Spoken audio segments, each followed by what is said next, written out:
This presentation is being brought to you by the Department of Developmental Education. Let me give you a word of caution before viewing this particular video on the last type of sentence, which is the compound complex sentence.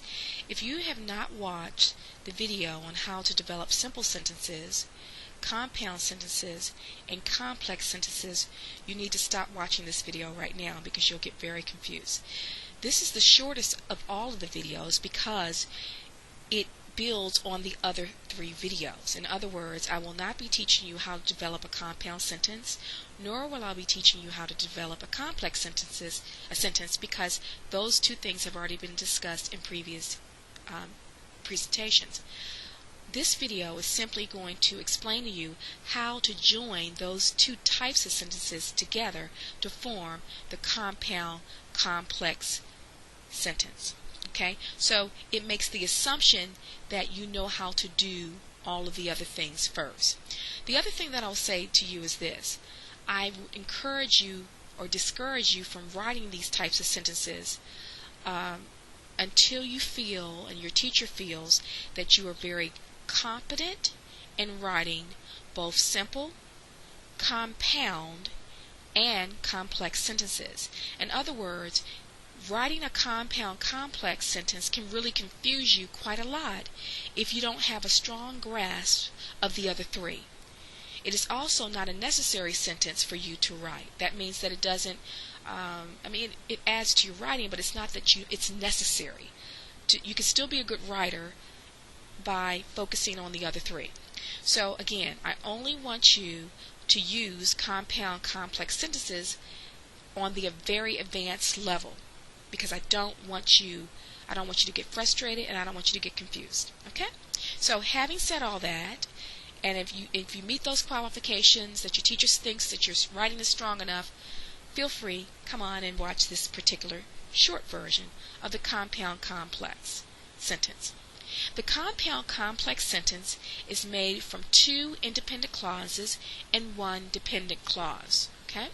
We've already talked about independent clauses and what they are and dependent clauses. So really, essentially, all you're doing, you're combining a complex sentence and adding it to a compound sentence.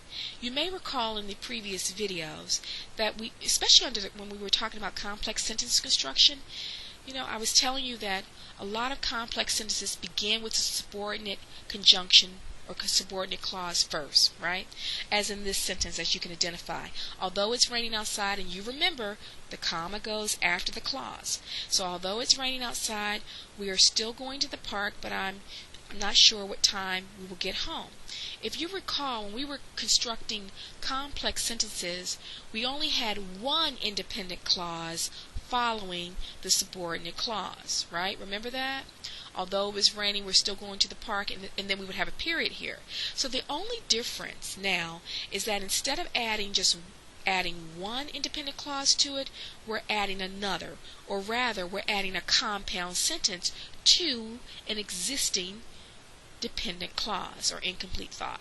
Okay? So although it's raining, we're still going to the park, but I am not sure what time we will get home. So here's your compound sentence, and we put a subordinate clause in front of it. Essentially, that's what a compound complex sentence is.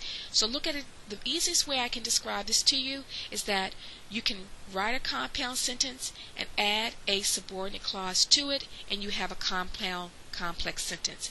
You can add that subordinate clause in front of it, or you can put the clause in the middle of the sentence or at the end of it.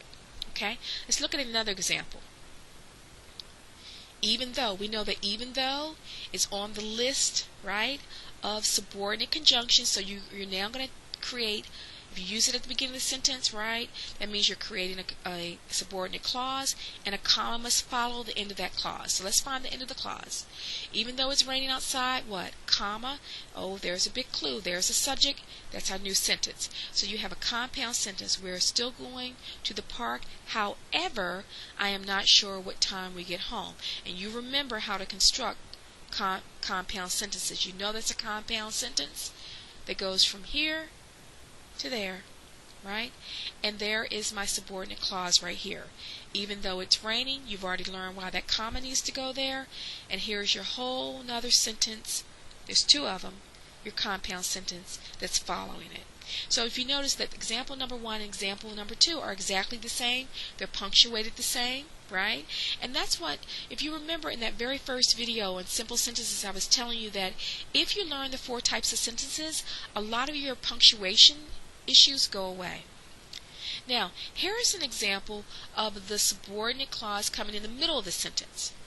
Look at the first. We're starting with the normal cadence with the subject.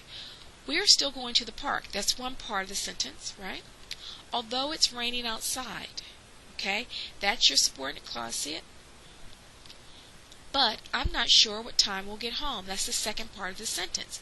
So again, you kind of have a sentence to the left, the subordinate clause in the middle, and at the end another sentence. So you've kind of mixed it up. Here's another example. Same thing. Putting the same example as in number 1, putting the subordinate clause in the middle of the sentence here. We are still going to the park even though it's raining outside. The key is you need to know that these words are very tricky. The subordinate conjunctions, and you remember from a previous video, you remember that in fact the subordinate conjunctions like after and although and even and once and while and until, I mean all of these very important words, because and now that, craft and create for you subordinate conjunctions, right?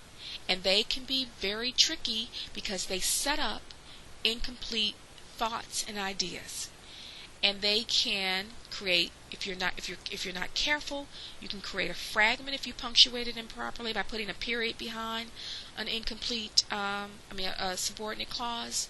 So you need to know what you're doing when you're setting up and crafting complex sentences.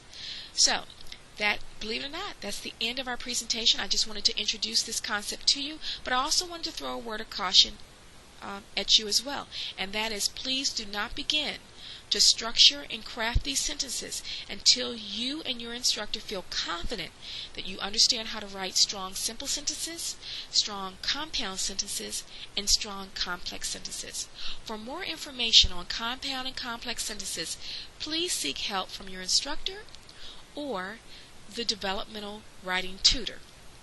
Thank you, and I hope this has been helpful.